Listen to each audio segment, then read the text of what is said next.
Okay, I'm calling the meeting of the Transportation Advisory Committee meeting for Tuesday, September 19th, 2017. Call to order. Mr. Bowdy? Present. Mr. Jessup? Present. Mr. Johnson? Here. Mr. LaSalle? Here. Mr. McEnroe? Here. Mr. Lyman? Here. And Mr. Mahoney? Here. Well, welcome back, everybody, from our July and August vacations, at least from this committee. Everybody else, I'm sure, had a very busy summer, as I did. The first item is, the second item is actually approval of the minutes of June 20th, 2017. Does anybody have any additions or corrections to those minutes? I have one comment. Yes. On the first page in the upper right-hand corner, it's got the May 16th date. Yes, I saw that up in the right-hand corner. Yes. Oh, okay. Good catch. Okay, a call for approval of the minutes. I move. Anybody in favor, say aye. Aye. Aye. Anybody in opposition? Passed unanimously. Agenda analysis, item 3. Does anybody have anything that they want to add to the agenda or change? Okay, we'll go on to citizen comments, and it doesn't look like we have any citizens this evening, so we'll move on to item 5, new business discussion. John, what was the results of that survey on that street light you had over that you asked us about? So I've got.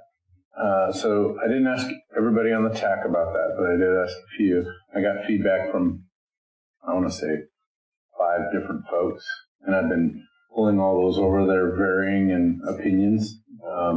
So I know. You mean the street light on Redaway and yeah. No, Henry, I think I asked you and some folks out in the neighborhood out there. I think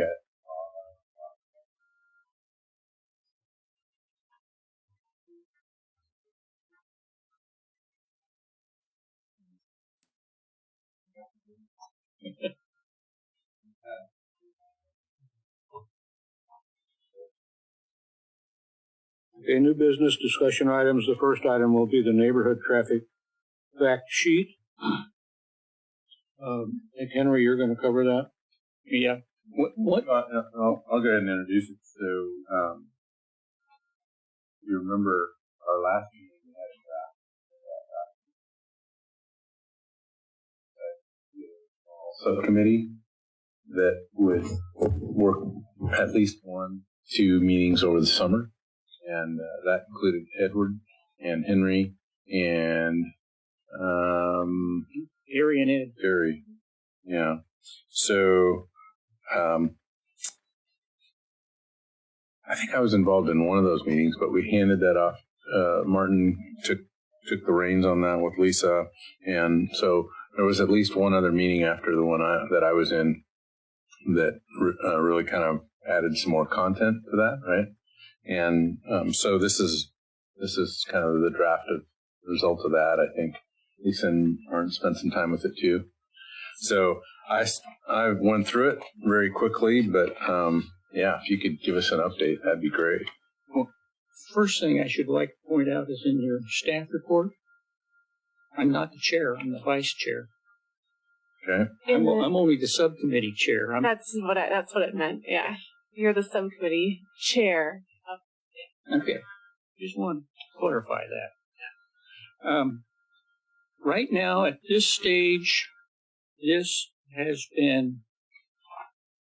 content has been moved from what I had put together earlier in the year and is now moving toward a more city-oriented work that reflects more of the city policies and the city needs, which is absolutely perfect because that's got to serve the city. But at this point, it is not completely finished. It still needs to be wordsmithed a little bit. There's still possibility of some content changes that could be made, and it very definitely needs to be read through by the committee and commented on. And I would suggest, too, that you ask your wives and kids and non-city folks to read through it to see if they understand it. You know, oftentimes we can read through something like this and say it's perfect, and it still isn't clear as to what we're trying to say. So the more opinions that we can get as to what is clear and what is not, and what needs to be massaged a little bit to get meaning across or eliminate any sort of confusion, is where it needs to be right now. And it is frankly getting a little larger than what I had anticipated. One of the things that is on here, it's still a little hanging in the air, is Martin had, on the traffic calming aspects, was looking at the possibility of putting in whether speed would be affected by these or not. And that still needs to be dropped in here. Most of these, by definition, speed would be affected somewhat. Certainly the chicane is meant to slow people down. The one that comes to mind as being the most demonstrative of this is Lombard Street in San Francisco. I think you got to be like 10, 15 mile an hour to traverse that. Yeah, but that's going down too, isn't it? Well, that's no worse than Pearl.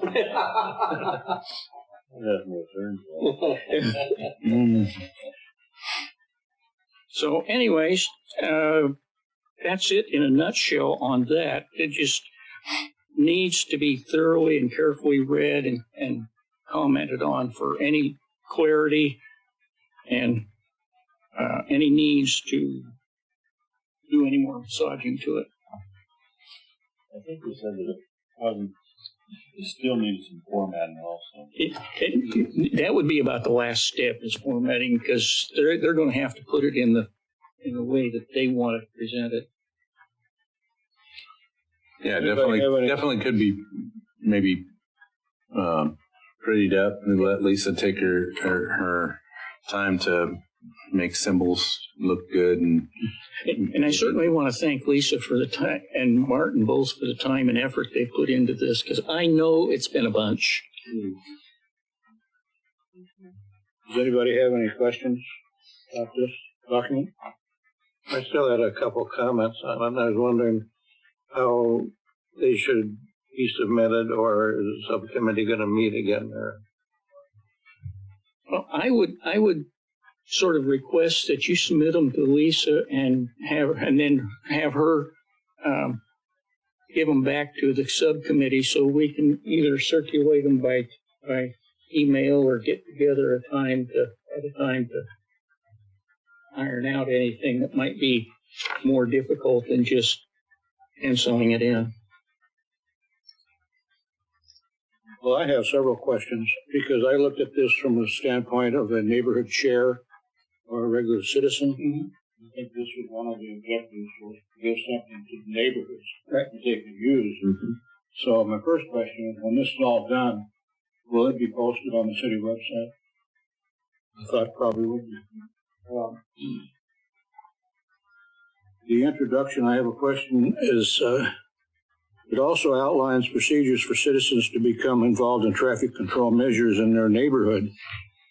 Now, who is this meant to be read by? Neighborhood associations, I assume? My opinion is that it can be read by anybody and everybody. And the procedures that would be mentioned in here would be very sketchy in the sense that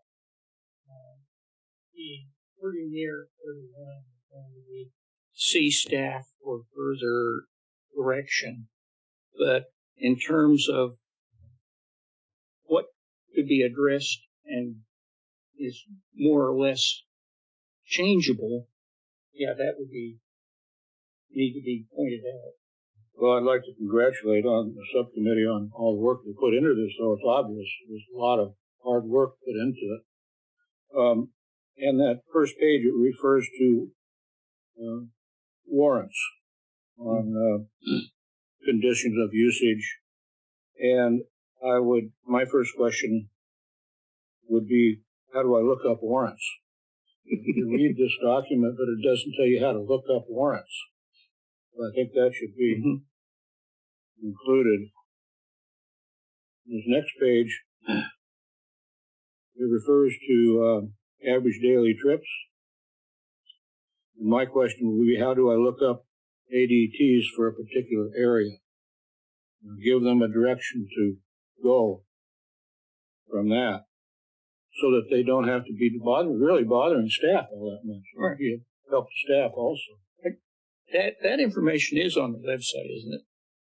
Right. It is for not every street. Not every street, but for the major streets. Yeah. If we had a link that we could put in there that they could look up some of those, that might be helpful. And then it mentions public transportation and minibus service provided by the Pioneer Center. Try to guide them on how do I find out details about the minibus service. They can probably go to, I would first go to the Pioneer Center, but not everybody would automatically assume that. To point them in the right direction. Yeah. Well, let's see. Still on item 3, in regard to how streets are classified, is there a master list of all the streets classifications? In the transportation system plan, there is, and it's also available. I recollect is it's available through our mapping system, so you can actually see them in that direction as well. Okay, point them in that direction.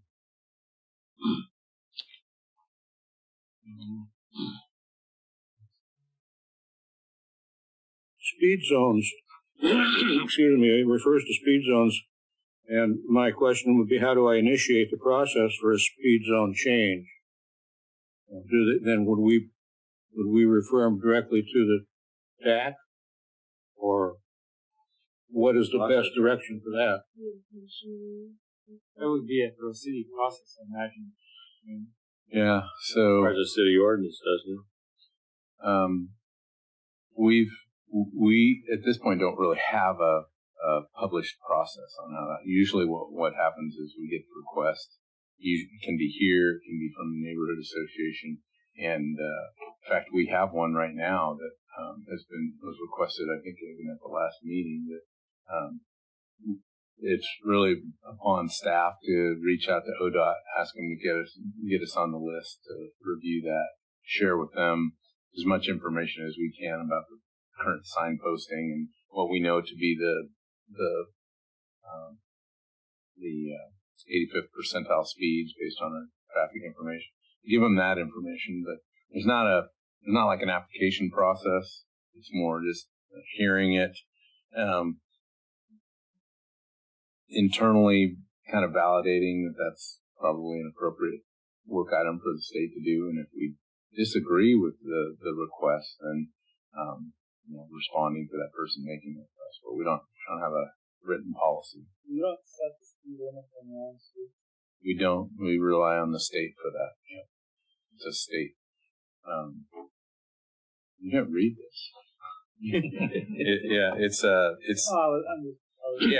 Speed zones are established by the state currently, and there are some exceptions to that. For like the city of Portland has some exemptions that allow them to do that, but most smaller jurisdictions rely on the state for. Actually, the road authorities have the ability to conduct their own speed zone studies, but they're not valid. The results are not valid until they've been reviewed by ODOT, Speed Zone Board, and the procedures are that to be followed or outlined. And it's really easy to muck up. So, it's easier to let ODOT do it because they have a couple of guys who only do that. Right. In paragraph 5, section 5, what I'm going to read now is what I think is really needed. It states Oregon City has a stop sign policy brochure available in the Public Works Street Division section of the official Oregon City website.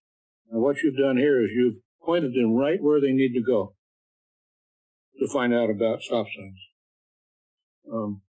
And then the next paragraph refers to studies and experience have shown that using stop signs to control speeding is not an effective means of calming traffic. I would like an explanation of what that is, because to the average guy out there, the stop sign would be a deterrent speed.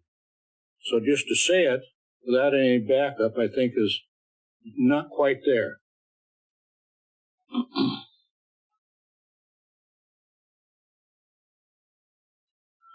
In paragraph 6, section 6, refers to crosswalks.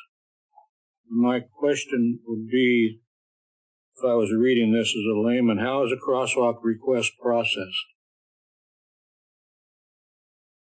So just point them in the right direction. Then my final one is the final page,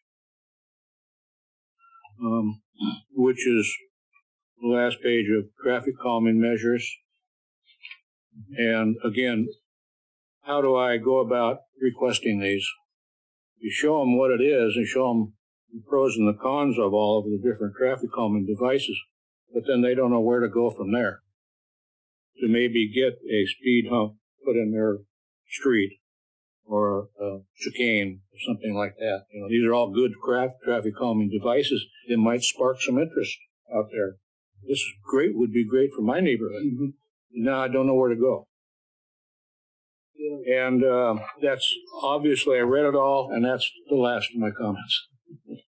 And I'm going to pass these over to Lisa because I know she's been taking notes, but you already have them written down. What would you think about one number to initiate concern, we express a concern about regarding anything in the city? It would include that. And it would be a common number where they wouldn't have to look for a number. You just call some of these. Is that something like Portland's ombudsman that you're thinking about? Well, I don't know if I want to call them that, because that's an office, but it's a one-stop shopping, as right, it were. Right.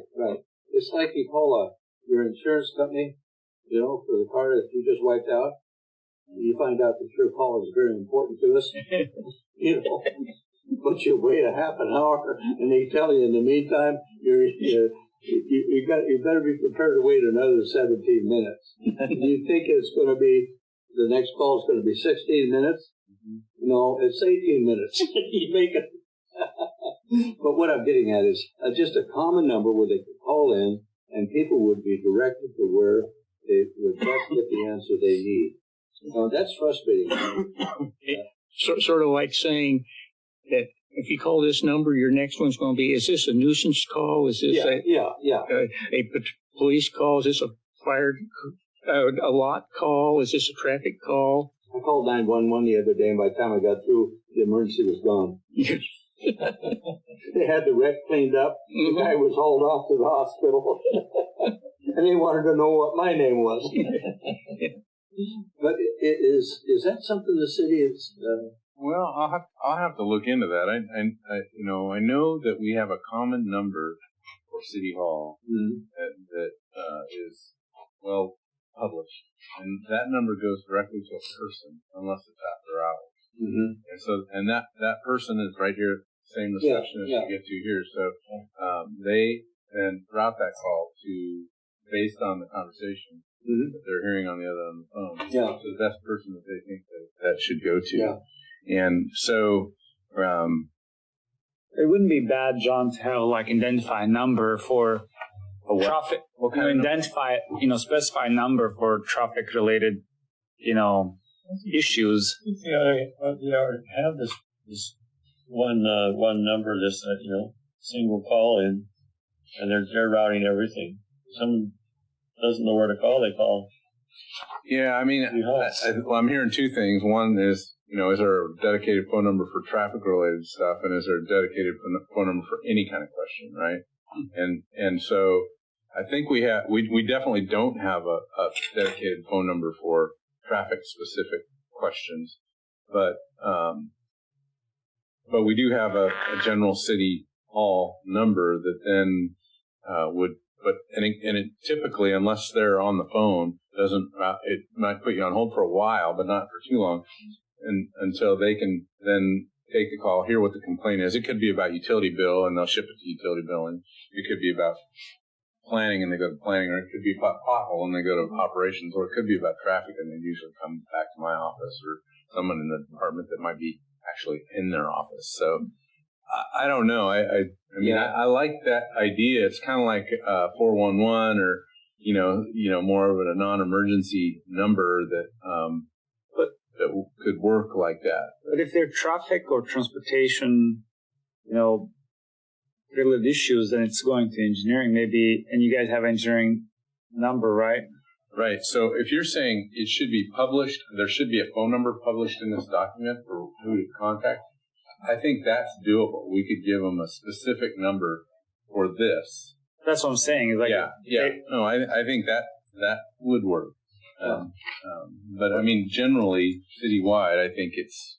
No, but if somebody's looking and they're dealing with, they're curious about extending, sidewalk along the street to improve the safety, they have to first find out City Hall. Then they have to go call City Hall, talk to reception, explain their story. Then, maybe it's John Lewis, or maybe it's this person, or maybe it's that person. And then this way you guys know, okay, well, if we're going to be receiving these related issues, we may as well just take them.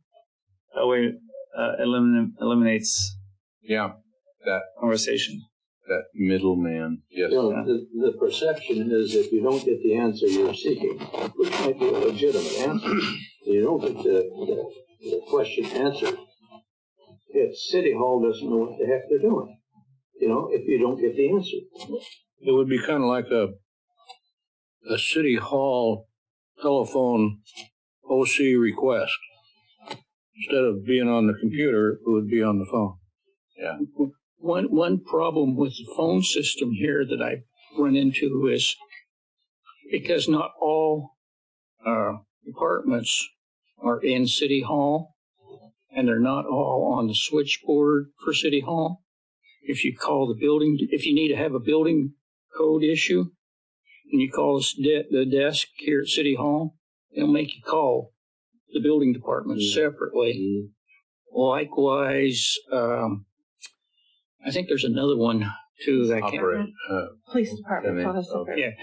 Nuisance is up with the police department, and parks are over at the cemetery. So some numbers can be transferred, others not. You're right. But operations can be transferred. And building and planning can be as well. It's police department and code enforcement. They're on a separate phone system. Okay, so good feedback there. I think having links to web pages is really pretty easy. Adding up, who to contact, and that's fairly easy as well. That was one of the things that we were going to put in, but I'm glad Bob brought it back up again because it had slipped my mind, to be honest. 90% of the problems I ran into when I was in the public sector was always trace it back to communication. Inevitably, it goes back to communication. Does the right person get to talk to the right person? There's a lot of potholes along the way. No pun intended, but we've all been there. Oh, yeah. We all know that. We all know. Lisa, you can keep my notes, but I'd like to have them back Okay, sure. sometime in the next 6 months or something. So I was looking at this document, and we talk about roundabouts, and we also talk about traffic circles, and they seem to be, take as much complexity, and they cost about the same. But that, I don't know if that is quite correct. That was one of my comments too, that the hard hats and dollar signs for traffic circle was too high.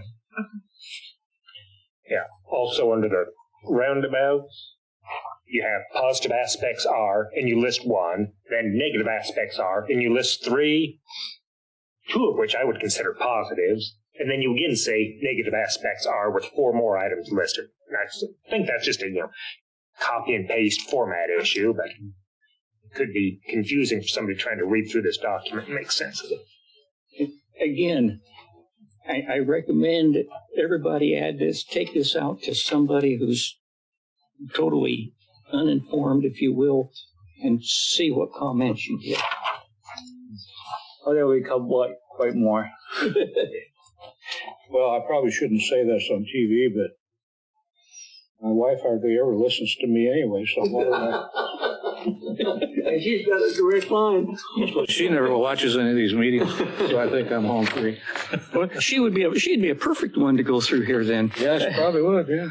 Well, some of the stuff that I remember, it's been a while since I've looked at this web page, but for instance, Kilson and Associates, who's done presentations for us, they've got, they work at a federal level on some of the like roundabouts, for instance, and traffic circles, and they've got white papers that are pretty informative. So that person that really wants to drill down into what a roundabout really is all about, we could provide a link to a document like that. So I think we have links to a couple of Kittleson white papers on that already. Well, also a lot of these, there's probably AASHTO or there's different things that we could link in, and then roundabout, they'll get pictures, they'll get visual stuff, they'll get. It'll be nice if it maybe can be somewhat interactive. So they're already on that website, and when they click this thing, if they want more information, it puts them in the right place where they can get even more information. I think this could be one of the best public information documents that has been put out by the city, really. I mean, it's got the potential. You may think it's too big, but I don't. I don't know what anybody else thinks. Well, the only gotcha that I can see anywhere is the very slim possibility at this point that it gets too verbose and too nitty-picky detail things. But you don't have to if you're just linking it. Exactly. If you want to really read these 2 papers, or you want to go to AASHTO's website or whatever that information is, they could just go and see it, and then makes this document simple and clean, gives them stuff in a nutshell, and then if they really neighborhood things like, we really should get this roundabout here, and they want to get more information, they'll go and get that. It certainly is the direction that I was seeing that this should go in the sense that if you think of a hyper document, this is sort of like the first page, and then you can spread out into space, if you will, and find the information you need if you know what you're looking for. With putting links in it, it's going to require maintenance, ongoing maintenance. I think we need to consider that. Who's going to do the ongoing maintenance? Every time you got a link, Especially if a third-party link goes down. Right, those things you got to keep those links accurate. That's a good point. On the other hand, if you put in titles, they're a little more durable. because the link can go down, but the title will be available somewhere. Well, yeah, you could make a list of references down the bottom of the page and then just put number 1. Mm-hmm. Some of those are, like Earl Highway, and they're pretty stable. They're pretty stable, yeah. If it's some sort of like hosted by a company or something. Yeah, maybe not so much. Okay. Shall we move on? Please. We don't want to have to. I mean, this is one of those documents that I think is for one easily amended, and it's not necessarily an adopted document. It's more of just a fact sheet, right? So we could, we can. I would suggest when it's all sort of wrapped up that we do it and it be sent over as an information thing to the commission, just so they know that we're doing something. Yeah. Maybe even do a presentation on it. Right. So we're taking items and issues and subjects that have already been adopted by the city. It doesn't have to be readopted, right? There's nothing in here that would need to be readopted. Okay, it's just information that says, here's what we think we mean. So when the commission gets it, they don't have to take action. They just say, oh, great job. Yep, exactly. And they congratulate you. No, not me. They if congratulations are in order, they congratulate Lisa first, and then the rest of us. That congratulations or blame? Well, I prefer to think congratulations. Okay, item 5A, neighborhood traffic. We just did that. Yeah, we want 5B, TAC housekeeping items. Yes. Gone. So, I think Lisa can go. Would be better to hear from Lisa just because she's put more thought into this than I have. But we've got some membership issues to talk through. Yes, we have 3 upcoming TAC vacancies. One being Mr. Batty, who this is actually his last meeting, so he will be resigning a little early before his term is over. And then John Anderson and Gary Johnson both have terms expiring December 31st. So, I think Thomas's reason should be explained yes, to the rest of the committee. Thomas? Yeah, I'm not just bailing No, out because I'm tired. not at all. No, I'm relocating. My wife and I are moving to Lakeview, Oregon. That's a rather far commute.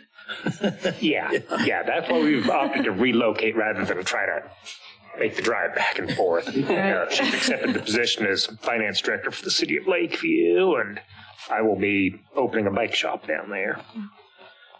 Well, congratulations for getting into a different area and learning new solutions. How far is that from here?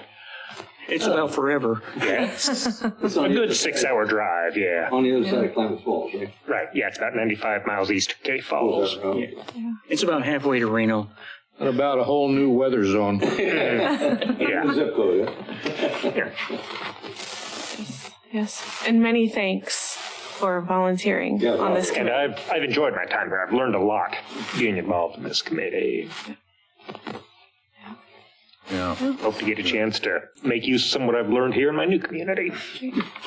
Well, if anybody has anybody that they think would be useful to replace Thomas, why I would encourage you to tell them to put their application. And Thomas is the chamber's representative. Oh, that's right. So- Yeah, okay. Yeah. I'm sorry. And I'm not sure if our new chamber director is really aware of Aware of this. all of these circumstances, so he Okay. might need a little bit of assistance figuring this out. Okay. We'll note that. Maybe I don't mind reaching out to the Okay. chamber. Sure. That'd be great. Do you know what the deadline is for reapplying if I decide to do that? I received an email from Katie saying September 29th. However, I haven't seen any announcement on the website or anywhere else. Did you receive a generic automated email from her letting you know your term is expiring soon? Yeah, and it Okay. had a application attached, but it didn't have a deadline. Okay. Yeah, the only deadline I've seen is September 29th. I don't know if that's been adjusted or changed in any way, but I can communicate with you and let you know. Okay. Are you considering reapplying? Well, it's still up in the air. I'm probably leaning toward not reapplying. But we need you. Well, thank you. Can't have any of that. Baloney. And Rather that I just leave the committee by croaking. And I haven't heard from Mr. Anderson if he was reapplying yet or not. Have you heard anything? No. Okay. Yeah. His term is up. Yes. December 31st. Oh, yes. Yeah. I know they were hoping to get a head start so we can do interviews earlier this year after what happened last year. So, yeah. I heard it was going to be another hard winter. Hope not. So if you have deadline 29th, then we would then be able to have those interviews in She was hoping October and November. So either October or yeah. Yes. Yeah. I'll follow up with her. And then that would be if it's in October, would be when? October 17th. So that would be about 3 weeks after the deadline, not quite. So I think November would be more realistic. I'll be probably out that week. It would be, yeah, I will be too. Yes. We're going to the same conference, right? Yeah. Yeah. Okay. Don't our bylaws address that? As in a quorum, make sure that there's enough. No, here, what or- month we take the nominations and voting? I don't think so. I don't think so. Oh, okay. No. I was just reviewing the bylaws too. I'm probably thinking of the We Park did make Place. some changes. We did do some changes there so that we wouldn't have, well, Issue with the this gets chair. complicated, especially if the chair is up. That's what I remember we tried to resolve. I'm not sure we really I did. think what you're thinking of is the selection of the chair and the vice chair when we have to decide that. Oh, yes, I was, yes. Okay. But we were, and I'll take responsibility for this not happening, is that we were supposed to have a meeting between Gary and Jonathan and I about trying to fix those bylaws so that last situation with me being at the end of my term and then going into the January where I wouldn't officially be there until the mayor appointed me. And then that didn't happen because of the weather until February, I think it was. Yeah. And that was my fault, and I'll try to get that meeting arranged as soon as possible. Okay.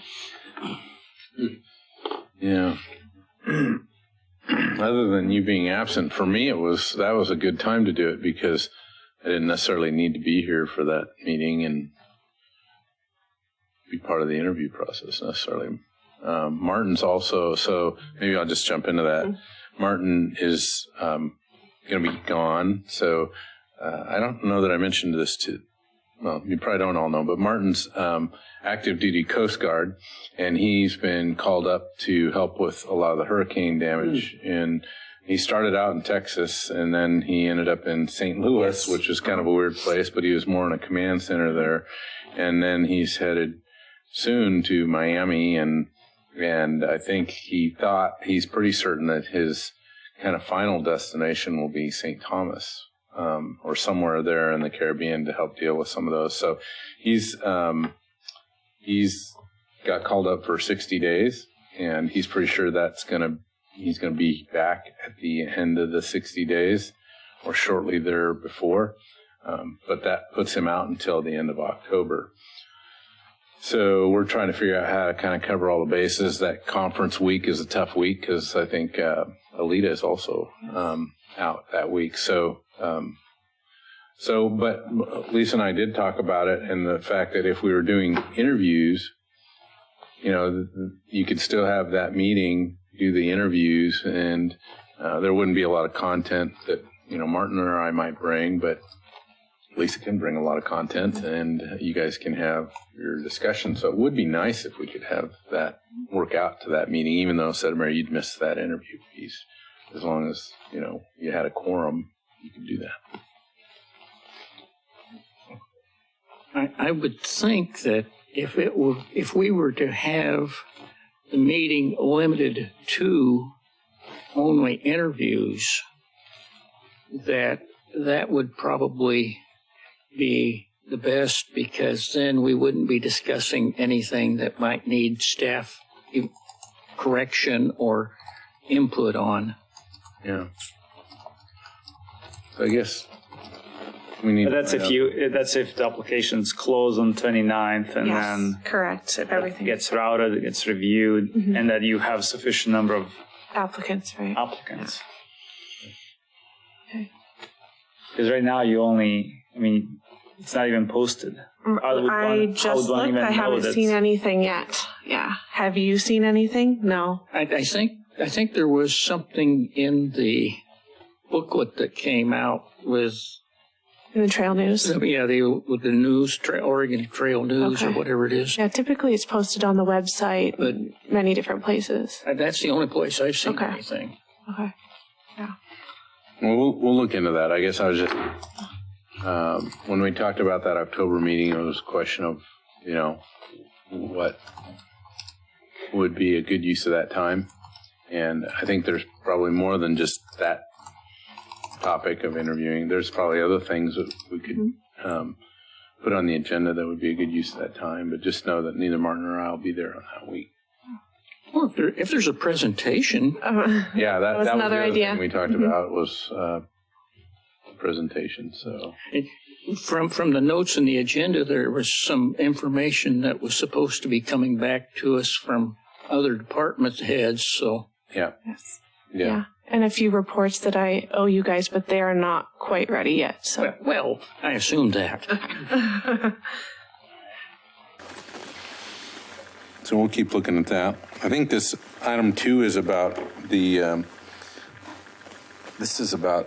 summary minutes. Yes, it's your item. So, and Bob, I think this came from the meeting you had with Katie Riggs a little bit about the fact that some groups, not this group, because we've got Lisa to do a great job with our minutes, but some of the other groups struggle to get minutes. Usually, they've got someone like me who's running the meeting and trying to keep notes and then the video, but actually trying to publish meeting minutes or, get them adopted or posting them before they're adopted. I mean, there's kind of a slew of things that was a concern as I understood it from Katie.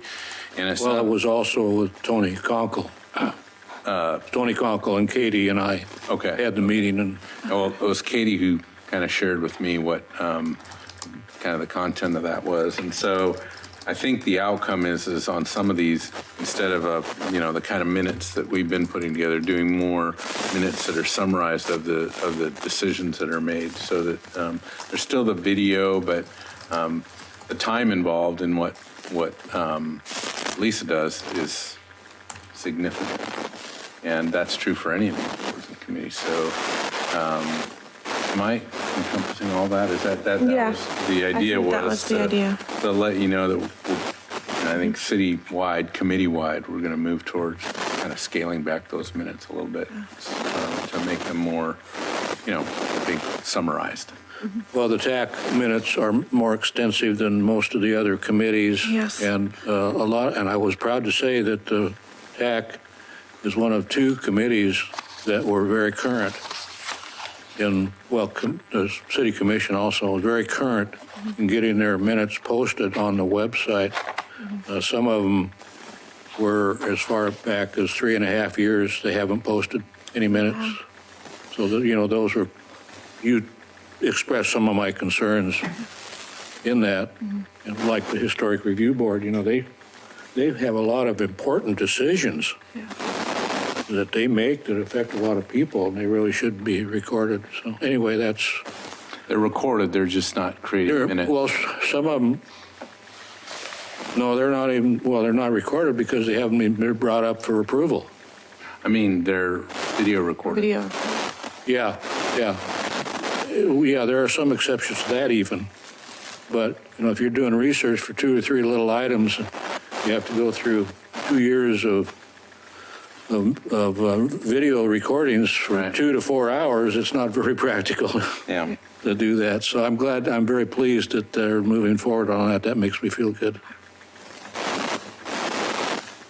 And then, Lisa, you want to talk about, you put the annual report together? Yeah, I have a draft of the annual report that I was hoping you would be able to approve so we can send it to City Commission. That's what we do annually. It's a little late. We typically do it early summer, but I'm hoping you guys can review it and approve it, and we can submit it to them. We did all this? You did do all this, but it's been a while, so. Yeah. My review of this is that a lot of it is we reviewed stuff, or we were informed of stuff. You know, it wasn't a lot of stuff that we actually did, although there are several things that we actually did accomplish. Very good items there. So it's not, the list is longer than the stuff that we actually physically changed or did. It's just we got a lot of information given to us that we processed and hopefully passed on to others. So should we be prepared to approve this annual report at the next meeting? John? Say that again? Should they be prepared to approve? Should we be prepared to approve this annual report at our next meeting? Yeah, if you haven't looked at it, then we need to make sure you look at it, and that can happen offline. Okay. You know, And I've looked at it, but I'm not sure everybody has sooner had we the get it, opportunity. And the sooner we can present it to Yeah. the City Commission. And then I can schedule it on a agenda. I'm certainly comfortable saying that this is a fair representation of what we did. You want to do a motion to approve, or you want to? Well, I will float a motion that we accept this as written and pass it on to the commission as a fair recap of our activities for the year of 2016. Could I bring up one point? Sure. And I think it was March of 2016. Okay. The committee actually voted on a recommendation, and that was my revision to the jaywalking ordinance. And I don't know if that was in there or not. But. Okay. We still haven't dealt with that, though, have we? No, we have not. I've brought it up to building and planning a couple of times. They haven't been able to package it with anything else. If we want to do it separately, you can take it to a work session for City Commission and bring it up on your own, and then it takes a little longer. But I have looked into that. As amended by Gary. Okay. All right. We have a second? Second. Any further discussion? All in favor, say aye. Aye. Aye. Opposed? None? Okay.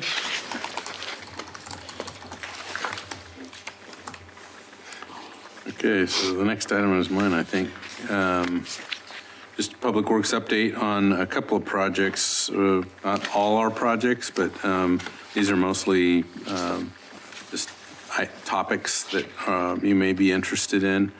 So the Myers Road extension project between really the existing dead end of Myers Road near the high school transportation facility and Highway 213 at Myers Road is well under construction.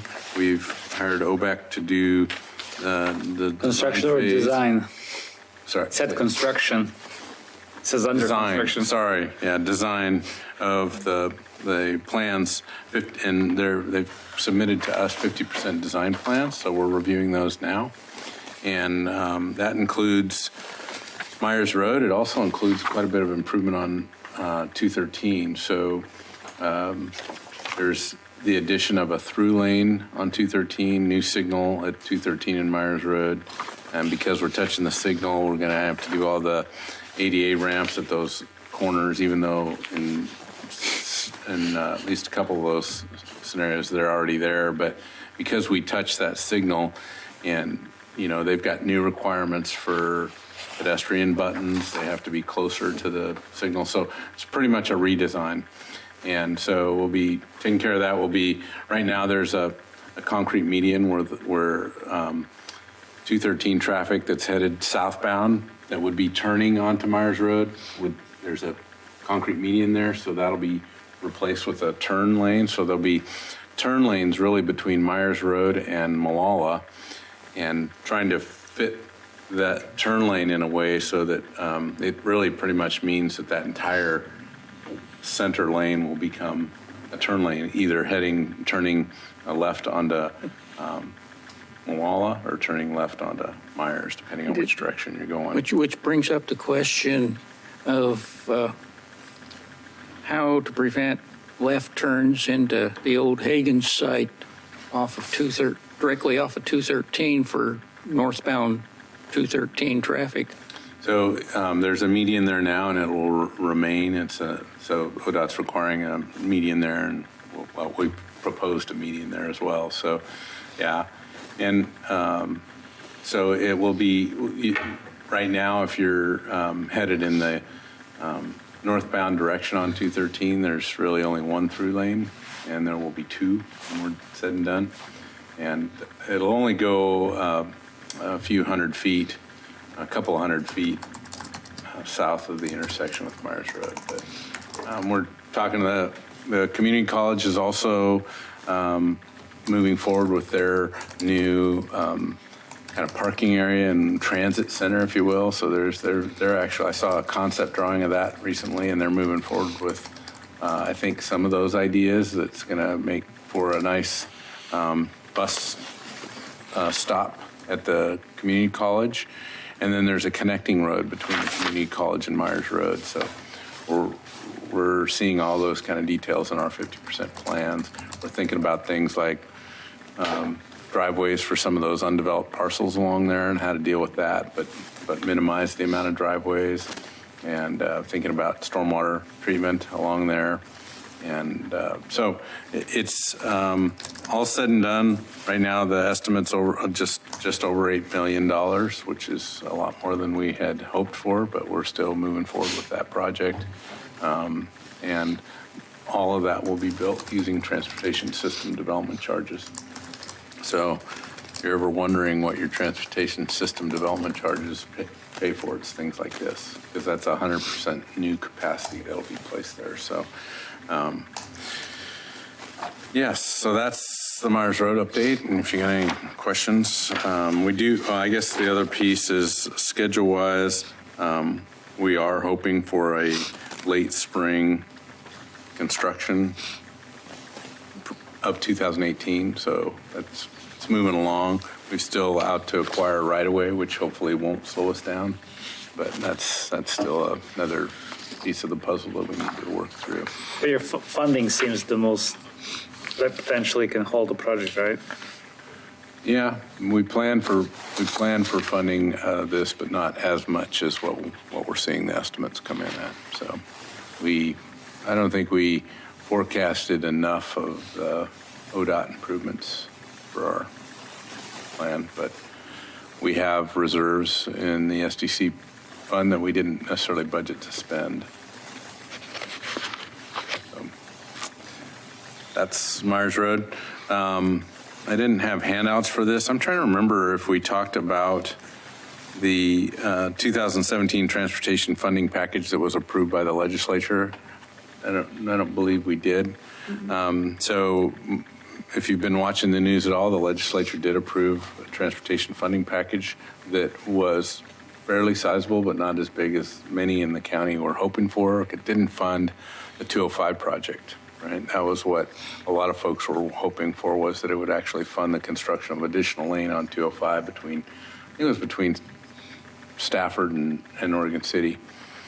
But there's a lot of solutions that come out of this legislative fix. And really they involve funding for safe routes to school, involve funding for more local funding for individual projects, which for individual agencies, which is something that is of great interest to us. And for Oregon City, it results in around over a 10-year period, about $8 million worth of additional funding that is above and beyond what we get through gas taxes and above and beyond what we get through our pavement maintenance utility fee. So this is essentially new funding that would help us with some of those, what I'm thinking of is they help us with some of those projects that aren't necessarily fully SDC qualifying projects. Because we, you know, if we can fund it like Myers Road using SDCs, that's pretty helpful because we then, you know, have that source to be able to afford to build those projects. But a lot of the projects that we have are somewhat funded through SDCs. Let's take the roundabout at Leland and Warner Parrott and Warner Milne, that particular project. About 30% of that project would qualify for SDCs, to be funded using SDCs. The balance of that is funding that's not identified, right? And it could be gas taxes, but we don't, you know, most of our gas taxes are spent on day-to-day operations of the facilities, signal maintenance, striping, street sweeping, Salary. Well, yeah, all those things that play into the effort to do those kind of projects. Snow and ice removal, anything related that we currently spend gas taxes on. So it leaves a small amount, very small amount for, quote, capital, never enough to cover the cost of something, a project like that roundabout. Now, whether that's the right project to spend that money on or not, that's kind of yet to be seen. But I think it's a solid move by the legislature to help fund really across the state transportation needs. And where's that money coming from? Where's that money coming from? How are they paying for it? So most of the funding that we receive will be coming from there's a 6-cent gas tax for the first couple of years, and then then they raise it 2 cents for the next, I kind of forgot. 8 years? I think, yeah, you're right, 8 years, but it's over a 2-year budget, biennial budget. So I think it's 2 cents for, it's 6 cents for the first 2 years, and then it goes to 8 cents for the next 2 years, and 10 cents for, and so on. It's also an increase to vehicle title and registration fees. Yeah, it's supposed to help as well. There's actually a lot of little pieces to this that is kind of interesting. There's a surcharge for registration fees, surcharge for title fees, gas tax, fees related to heavy trucks, sale of bicycles. I'm trying to remember some of the other. What about electric cars? Electric cars, yes, they hit. The idea is to try to hit all the users of that system in kind of an equal fashion, as opposed to just one.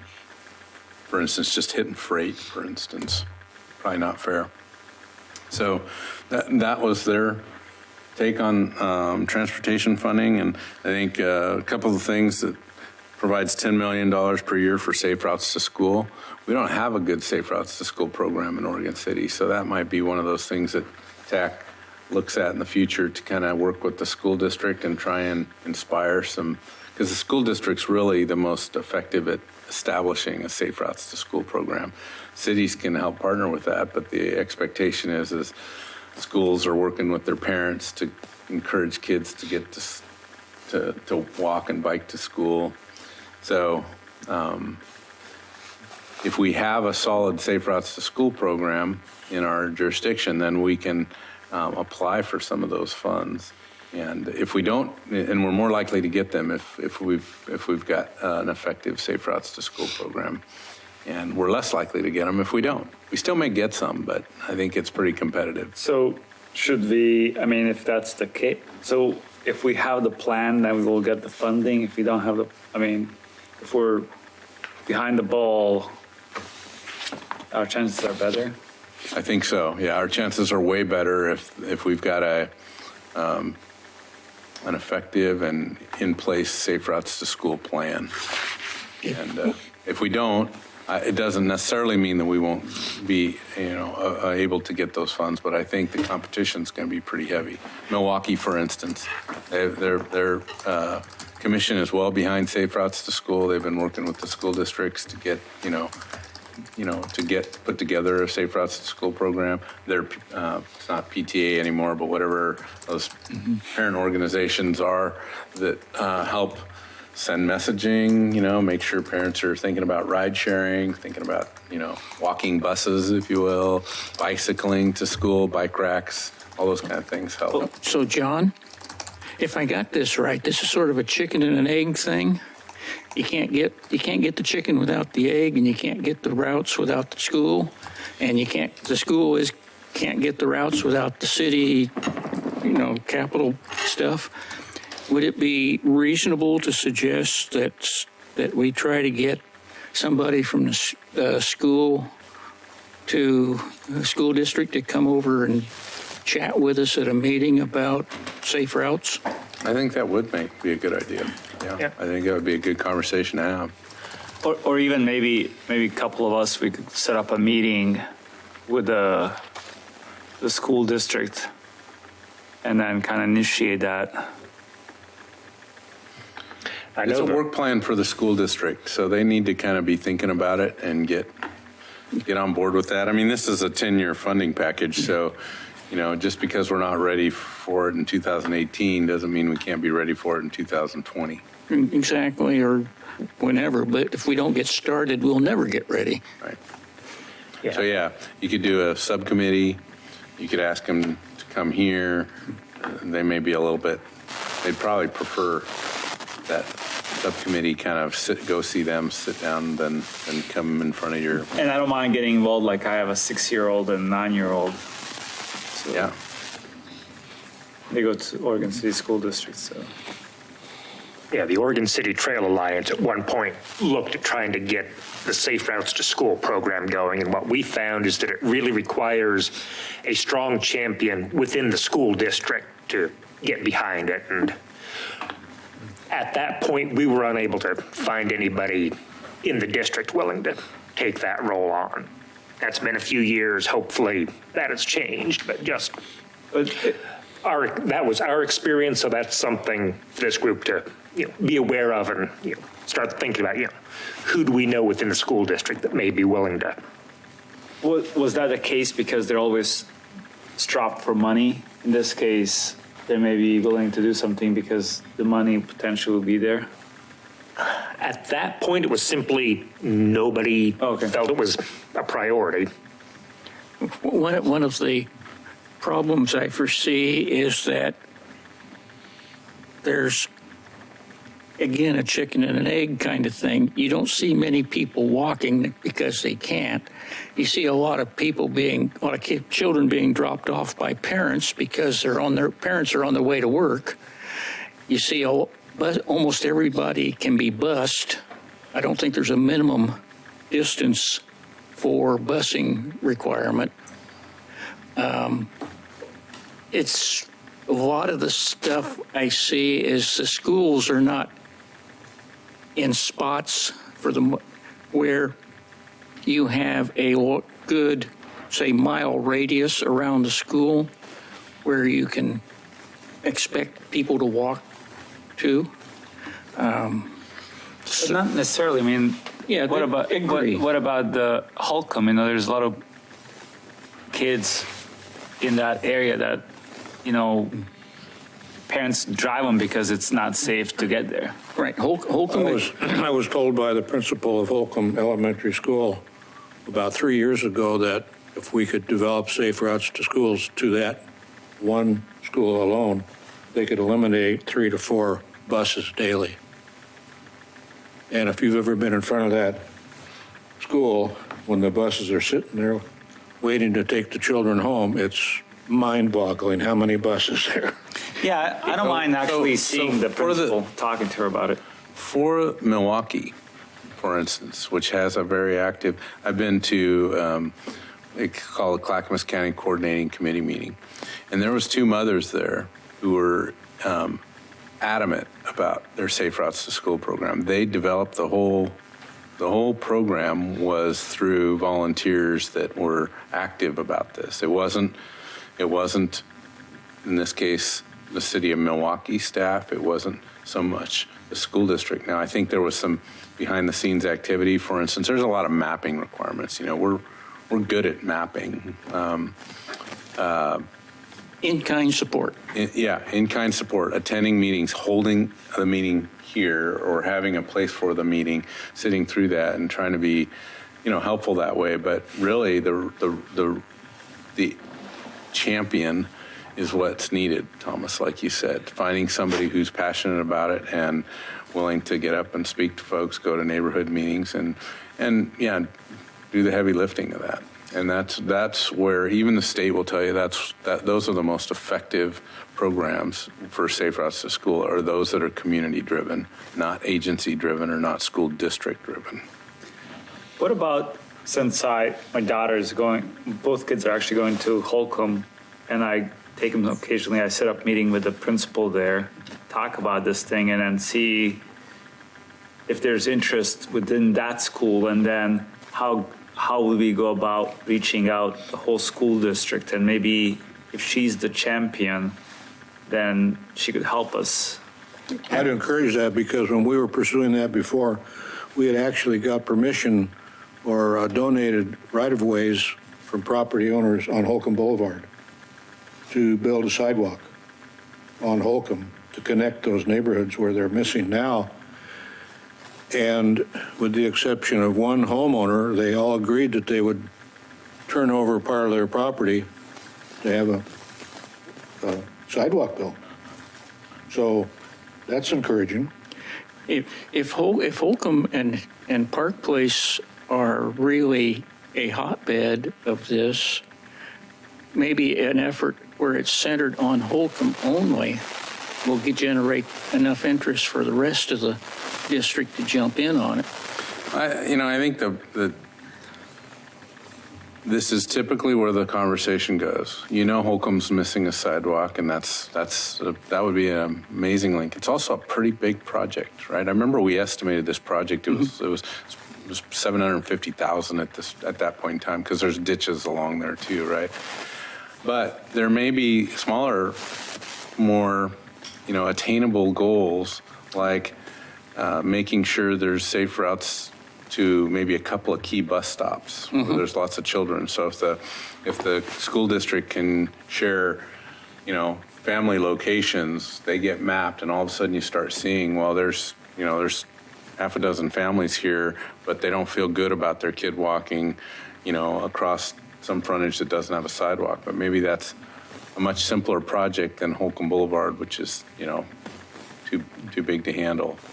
Or it could be as simple as, needing better bike racks or covered bike racks. I mean, there's other things besides just major capital projects. In fact, Safe Routes to School is more traditionally about providing educational materials and inspiring folks to walk their kids to school, or allow them to walk to school, as opposed to building big capital projects. But to allow them to be this, for parents to feel safe about letting the kids walk, you gotta have a comfort level. And if there's not even correct shoulder or anything, you're not gonna let them go walk. I mean, kids are walking, talking, next thing you know, you got an accident, so.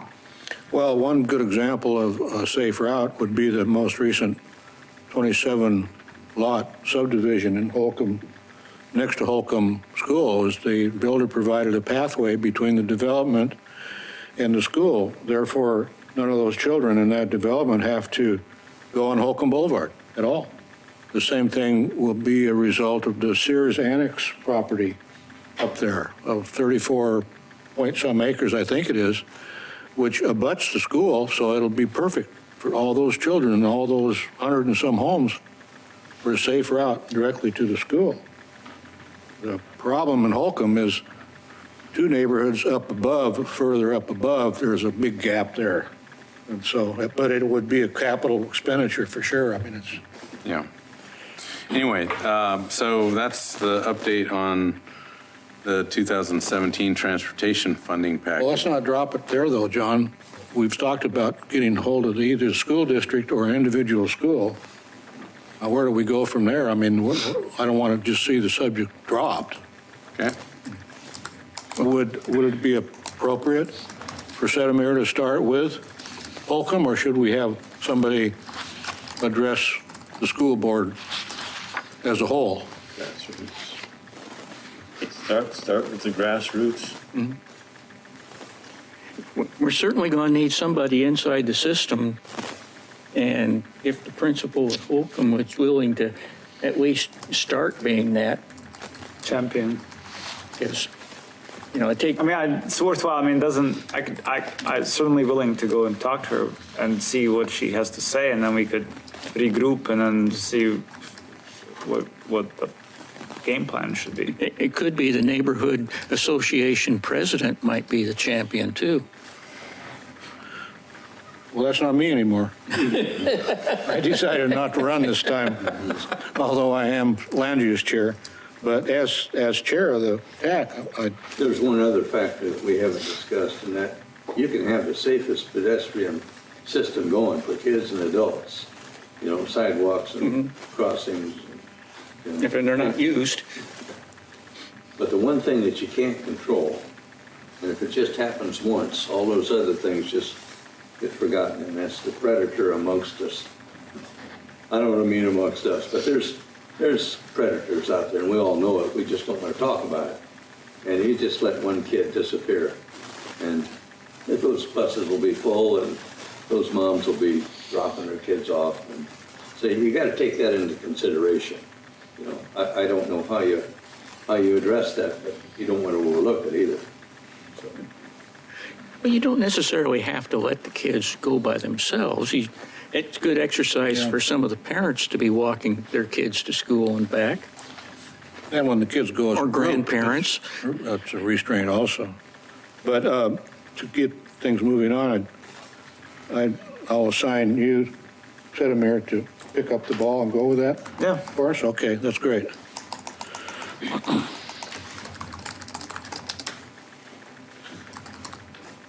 I think that's pretty appropriate. You got a volunteer right here and a connection. And you don't have to go big. You can go one school at a time and see if they can find a way to work that into their work plan.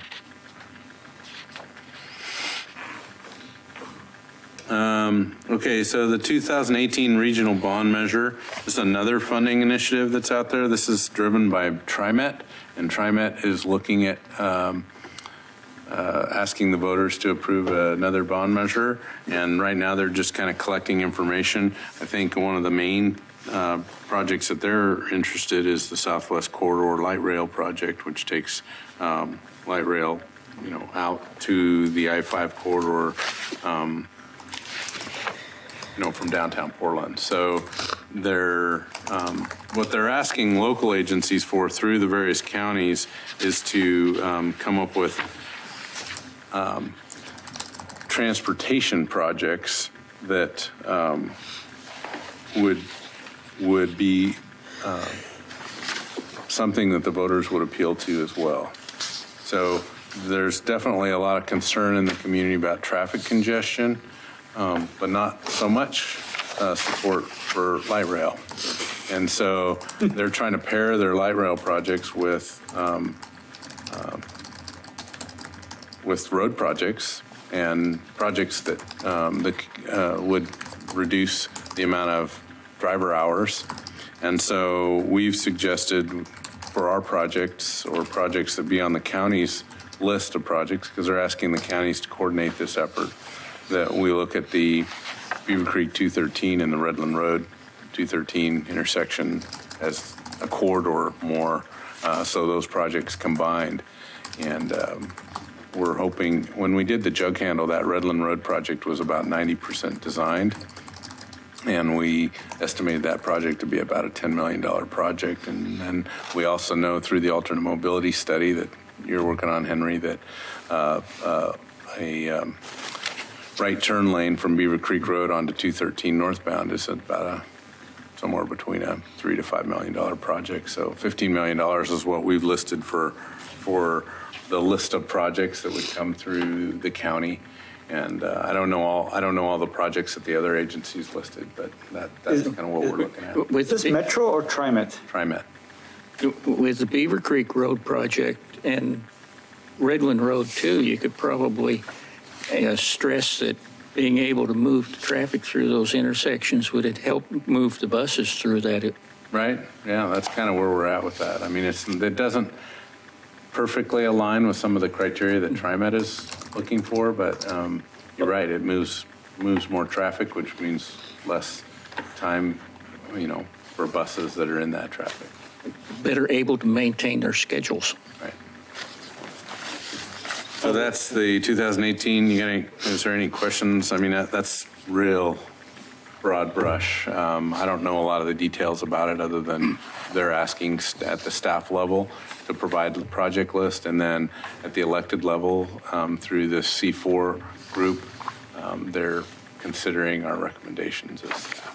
What about, I mean, having some sort of better connection for bikes across Old Bridge or some other means of, being able to move people on bikes? Because once you get to that bridge, you're not going to be on that bike crossing that bridge. And you kind of have to almost get off the bike and go. Which bridge? 99 Bridge. Yeah, right. So, there is the 82nd Bridge option, which is existing today, and there's a lot of bike use on that. But the other one that Gladstone's pushing is the replacement of the old railroad bridge that collapsed in the river a couple years ago. That's that cove. That would extend on their side. It's Portland Avenue and bring it in through the cove. Yeah. And so that's still a regional project that's also a priority. Gladstone's the sponsor of that project. So, but that will be part of that. Yeah, I think that's one project that's on the list. Okay. If only because they can design it to put a light rail line on it at the same time. Come down the cove, Agnes Avenue. Wouldn't that be perfect? Well, that's where it used to be. Has there anything been brought up? No, I know. Yeah, that was a consideration. I'm not sure where that's at right now. I think they're focused more on 205 now than they are coming through Milwaukee and Gladstone. The old 2040 idea was to have light rail connect all the regional hubs. Yeah. It still is. I just think that right now they're more focused on the 205 connection than they are the Milwaukee Gladstone connection. But I still don't. You think about light rail is already. In Milwaukee, just taking it to Oregon City is way less capital expenditure than taking it from downtown Portland down to Tualatin. Yeah, but I think also bringing it from Clackamas Town Center to Oregon City would be another route that would be relatively inexpensive. Yeah. TriMet's definitely, when it comes to rail, and not just rail, it's high capacity transit, so it could be larger buses or more buses. They've been deliberate about where they focus, west, east. Now they're looking at southwest, and I guess next would be southeast. Yeah. So they're long range projects for sure. Let's see, the other one was Main Street 99. So there's a piece of railroad track that the Blue Heron Mill used to use to bring product into its facility, and they would have to roll those rail cars out onto Main Street for about a block, right? They would cross 99E and then the tracks stop at 6th. And since the mill's been gone and that process is not going to continue, we've been interested in seeing that track spur go away, and looks like we're making progress with ODOT and the rail to get that removed. Had a little bit of trouble getting bidders because it's complicated, and what we heard from one contractor was, it's not very much work, and we got to work with the city, the state, and Union Pacific, and we don't like that recipe very much. So we weren't that interested in bidding on it, but we're going to try and reduce some of that risk for them and give them a little more specifics about what. Really, it's about UP, because UP wants to remove the tracks, and then we would come back and pave it, but or the contractor would come back and pave it. So no specific timeline, but we had hoped to get bids and hoped to actually do that this week. Yeah. But since they've put it out twice, they're going to put it out a third time and see if we can't generate a little more interest. Why couldn't UP just remove the tracks and do some temporary patching, and then you guys have a project that's just street construction? Well, the idea is to get it done in a pretty short timeline. So, for instance, the first night they'd pull out half the 99E crossing, pull it out and pave it. Put traffic back on there during the day, and then the next night they do the next section, and then this piece that's the cities is along Main Street for that one block.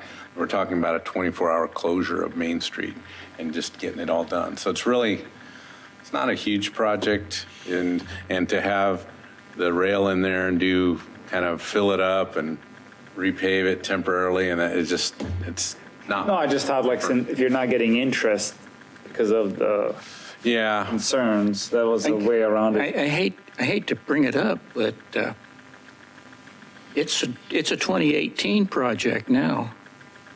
You've lost your construction window given your need to go to and award bids and whatnot.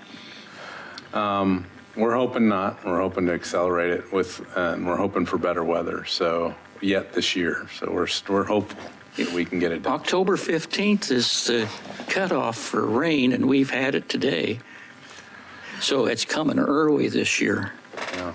Are you the weatherman, Henry? I am tonight. I can hear it's raining tonight. I'm hopeful for something better tomorrow. Well, I heard about we'll leave that up to a possibility of another El Nino winter this year already. You may be right, Henry. I don't know. We can't predict the weather that well. Not even the weather people can. So what I can say is that having gone through the old weather records a lot, October 15th is a good average date for the start of the rainy season. I'd like to suggest that the city organize a weather advisory committee and put Henry in charge. Yeah. I've been on big paving jobs on October 31st. Just saying. Well, I've seen it really nice here too on November. Okay. Beaver Creek Sewer Extension, that's going to be impactful traffic-wise. I know you guys aren't typically that concerned about sewer projects, but there's a city project that will extend sewer along Beaver Creek Road from, I think it's, you guys will know where this is. It's near the coffee shop, Dutch Brothers. That's probably not the best landmark, but I can't remember the cross street, but 10th? Are you talking about down on Main? No. You're talking about Beaver Creek now. Creek, okay, yeah. Got it. So it's near the Dutch Brothers out on Beaver Creek, and it's going to go out to the high school. What's that? Maple Lane? It's a little bit beyond Maple Lane. There's We turn into the apartments. Yeah. right, the apartments. Is that Marjorie or? Yes, it's Marjorie. So from Marjorie out, and it's going to be a lot of one-lane flag traffic through there. So it's already it has its moments out there where traffic is pretty heavy if you use that corridor. Morning and evenings. It's kind of a barrier. How far out does it go? Goes out to the high school. How far out does it go? Goes out to the high school. Oh, okay. Yeah. Is it to service them or just to future expansion? Future expansion, but it will pick up their service. They have the school district was allowed to build a private sewer line out there, so it's going to replace that old private sewer line. with a larger diameter line that's sized for future development out in the Beaver Creek area. So we'll award that at the first meeting in October, and we don't have a construction schedule, but that's going to be, again, another one of those winter construction projects. And then October 10th, we're still scheduled to have a City Commission work session on transportation SDCs. So this has been long in coming. We had a couple of transportation SDC forums, which some of you may have attended, and got a lot of feedback from the community about transportation SDCs. That combined with a transportation project list that's a little bit better informed than it was when we adopted the transportation system plan. So we intend to take that in front of the City Commission on the 10th, so you may be interested in that. When's the transportation system plan ready for overhaul, or? It's not really ready for overhaul. It's not that old. It was done in 2012.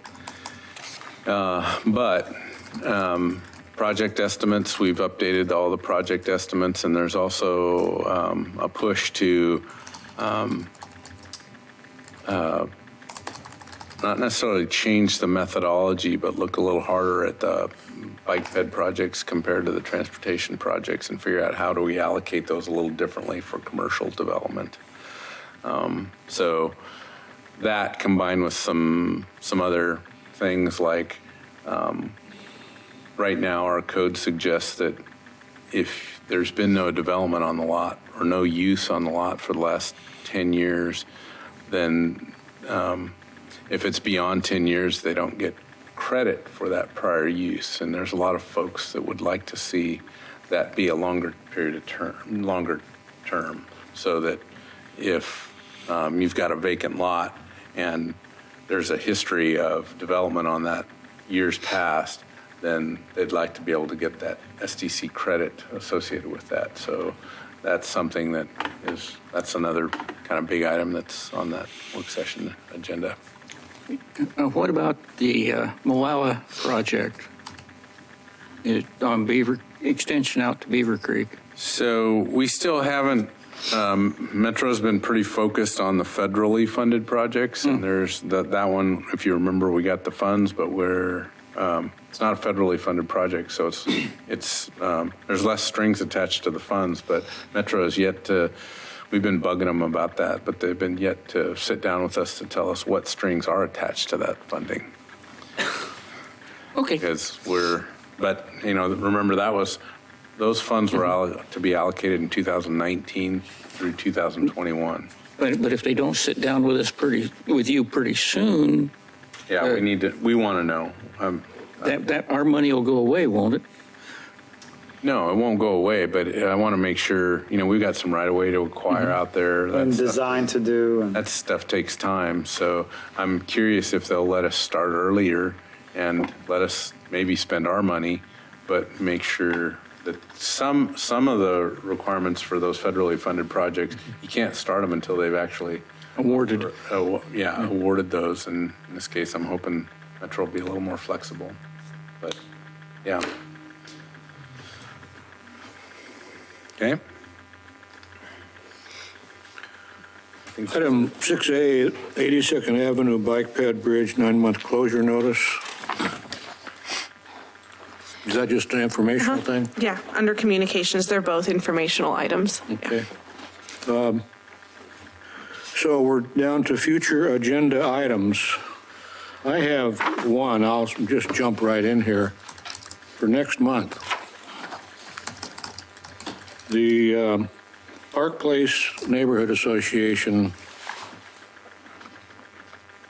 members, many of the members, are getting more and more concerned about the situation on Holcomb Boulevard as more and more developments are being developed in the Park Place area, and their main concerns are traffic on Holcomb Boulevard. And they would like to have some input and some good information from the city about the future plans, which I would refer to the TSP, of course, and possibilities of maybe pushing forward some of those plans. These are items that,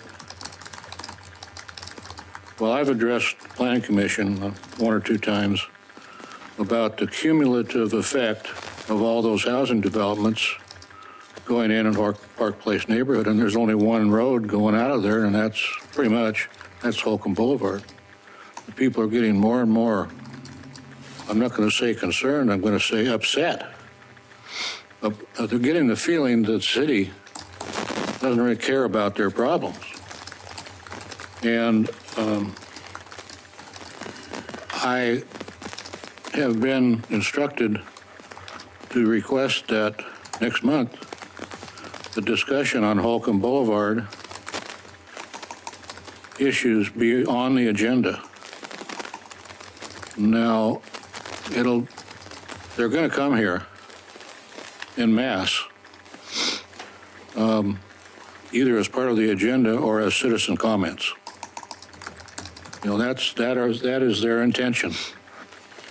Because every time we have a meeting, whether it's a general meeting or whether it's a steering committee meeting, those concerns are probably the foremost subject. One thing you may have to think about for the next month, he's not going to be here, Martin's not going to be here. So they're going to be talking to, I guess, the rest of the members present here and Lisa. So next month may not be the best time for them to storm the building. I was kind of thinking that would be perfect timing.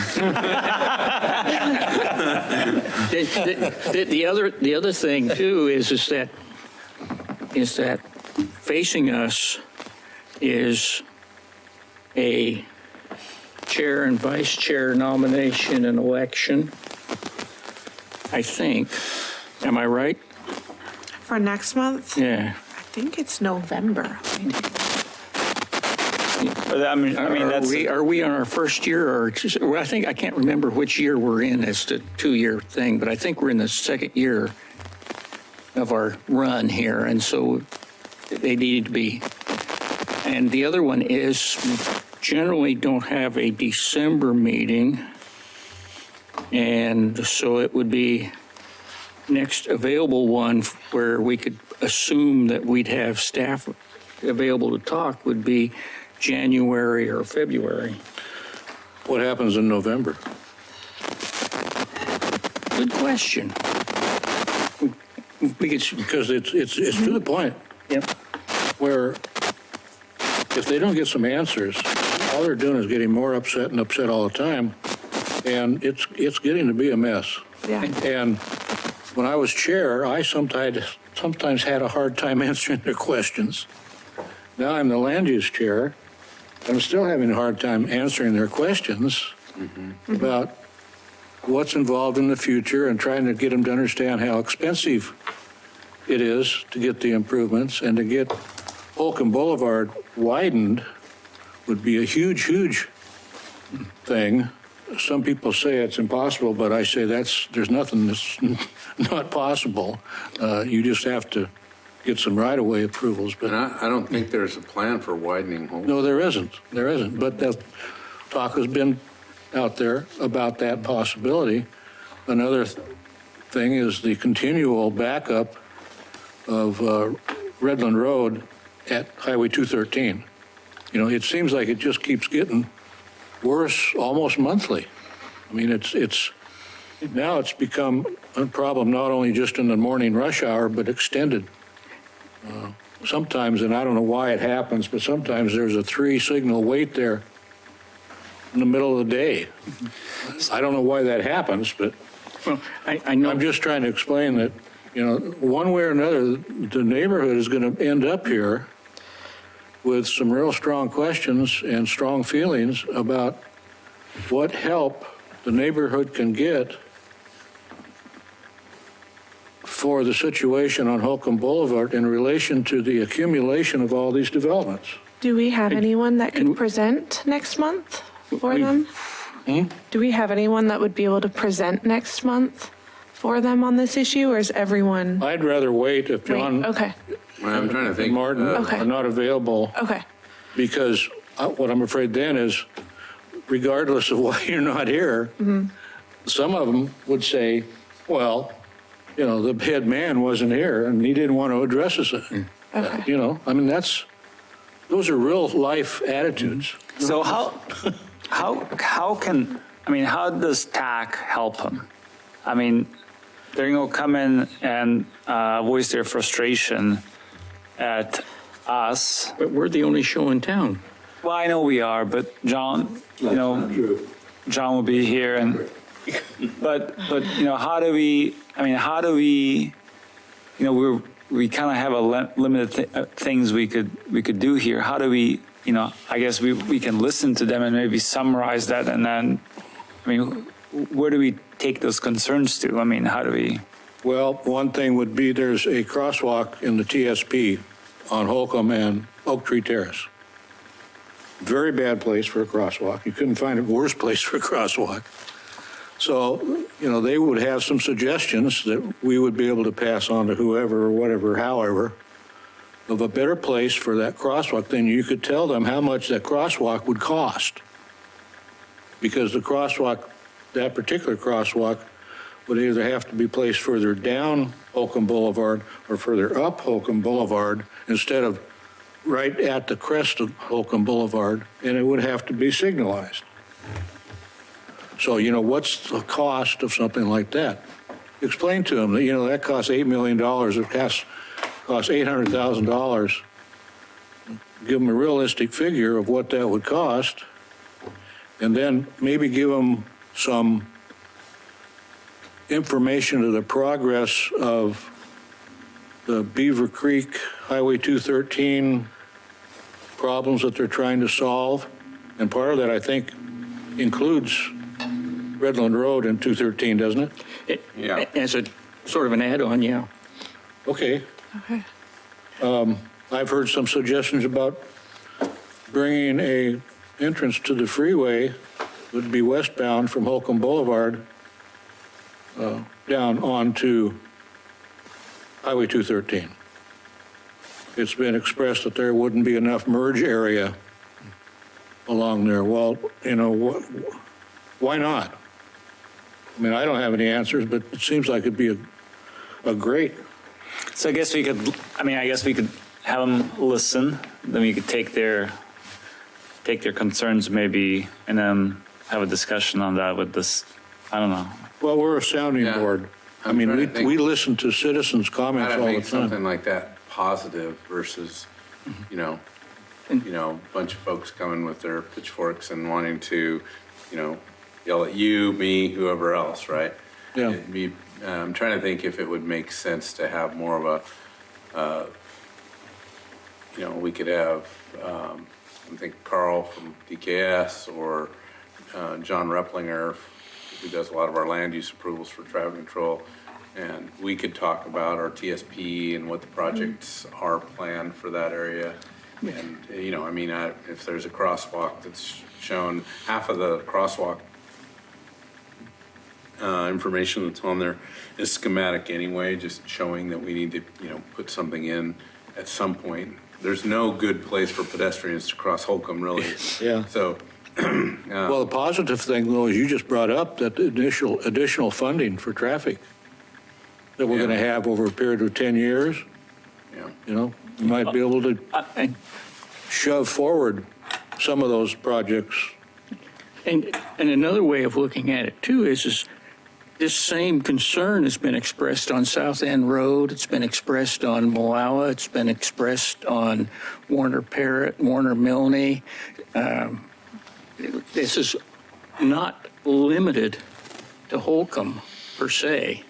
You know, we have got lots of new development occurring on the fringes, and they all want to come through town, and there's only a certain number of ways to come through town.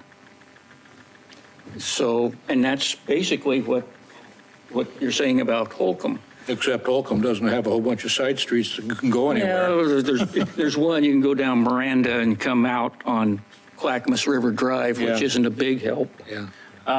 Maybe one thing, since you mentioned if we had somebody come in and maybe do presentation on, just focus on that Park Place area, kind of blow up that system, the transportation master plan. Here's the projects, and then maybe somebody from city explain, okay, how do you go about, when would these projects come online? Like, we have to collect, if this subdivision occurs, then we'll collect these SDCs and then we'll be able to do this, or this project will be required to do this once they do it. Right. Kind of walk them through that process. Okay, if the 150 lots are coming online, we'll be able to do this, or, they'll be required most likely to do following things. Right. Yeah. And that at least people can visualize, okay, once this comes on, then we'll have this traffic issue, and this is how it's going to be addressed as part of the kind of free sequencing. Yeah. Yeah. And the hard part is most meeting. of those folks need, a lot of the messaging is going to be that there is going to be more congestion. And, that's just the nature of a growing community like Oregon City. We're probably the next Milwaukee, right? They probably are pretty frustrated with all the Oregon City traffic cutting through their community. And, so. I mean, it doesn't have to be a bad thing. If people understand, okay, we're growing as a community, this is a slated, this area is going to grow by, 1,000 houses, and traffic will go, but, here's the steps the city is taking to remedy some of those effects of that urbanization. I mean, you are, right? Yeah. I mean, you're not allowing 1,000 homes to come in without having some sort of Right. plan. It's actually holding up any zone changes at this point in time. There's another actor in this whole thing, and that's Clackamas County. As long as they keep issuing building permits where the residents are coming through Oregon City. That's just, it's everywhere. Anywhere you drive, it's getting bad at 11 o'clock, at noon. It's just, there's on average 200 families moving to Oregon a day. That's right. So there's no way around it. But I guess if people are informed and understand how the city is trying to deal with this thing, then it's not as bad thing. You know what I mean? Mm-hmm. People just want information. So if they understand this is what we can do as a community with the funds that we have available, then I think people will accept that. Not everybody, but vast majority of reasonable people will understand that development comes with a price. Well, I've tried to explain to people how hugely expensive infrastructure is, but I think that I'm just plain old Bob LaSalle, who lives on Oak Tree Terrace in Oregon City, and you guys are the guys that pull the strings and have the answers. It's actually hopefully it's actually worse than that. What it really is that nobody wants to deal with it, so it's out of sight and out of mind. Yeah. What do you mean? Well, What do you mean nobody wants to deal with it? Well, there is Politically, John. Politically. There is. If you were gonna approach this politically, that's where the money comes from. Right. Okay, you'd end up being an SOB. Right. You're taking on some problems here, which are hundreds of millions of dollars. And in order to do that, you're going to have to talk loud and long to a lot of people that don't like you and don't want to hear it. They know it, but they just don't want to hear it. Because once they've heard it, now they've got to react. They've got to make a decision. I'm going to go after it and be on his side, or I'm not. You're going to push a lot of people the wrong way. A lot of politicians are looking for money for their neighborhoods and stuff like that. We're dealing with a limited resource. A limited resource. It's called money. That's why we have a 5% limitation on our property tax, because a property owner isn't willing to have his home be taxed out of oblivion, so that the elderly people have to move out. So what I'm saying is, there's a solution to this. It's called money. We know that. Look at the transportation plant, over $200 million. And then if you had $200 million, it'd be 15, 20 years to get that stuff implemented. And it'd be People want a outdated. solution now. So we can listen to them, but they're expecting an answer. Well, the answer is money. That's it. And you have to be an SOB. I'm being an SOB right now, just talking loud. You guys know all this, but it has to be on the record. Somebody has to say it. And then somebody has to get up and be willing to take on the burden of going out into the public and running for office and making this happen. John can't make it happen. I'm amazed at what he does happens with this limited resource. This whole city is operating on a dime, and the public doesn't know it because nobody's telling them. Actually, I thought it was more of a nickel Well, myself. it might be a nickel, but you see what I'm getting at? I mean, Yeah. So, Bob, I guess the big question is it seems like October is probably not perfect. So we can look at November. That'll give me a chance to kind of figure out, who might be, what that, both presentation so that those folks can get informed and an opportunity for them to speak up. Hopefully there'll be less speaking up because we do a good job informing. But I know that there's folks that aren't really that interested in hearing about the solutions. They're more interested in, complaining. Oh, yeah, growth. there's always those people, yeah. There's always people that are frustrated with growth at all and change at all, right? I recommend we put this on the November agenda, so that way we have something that Bob you can go out there and say, okay, they put this on the November agenda for them to discuss, and we can seek them the citizens involved or input at the same time. Yeah, because we have an October general meeting, and that's when the officers were going to present this to the general meeting people. But at that general meeting, I can give them a confidence that it'll be on the November agenda and the good reasons why it was not on the October agenda. Because the October agenda, like Park Place met last night, so in October, the TAC meeting is the meeting directly the next evening. So if we could do that, that would be great. Oh, so your October meeting is what day, Bob? Oh, Is it the 16th? I don't have it at my fingertips. I think it's the Is it the third 16th? Tuesday, or third Monday, I believe. Yeah, the 16th, Monday the Okay. 16th. So it might make sense for me to come to that October 16th meeting just to set the stage a little bit differently than what you might set the stage for, or whoever's running the meeting. Well, And I don't think so, John, because, I'd love to have you there, but we are severely restricted at the location we have our meetings at time-wise.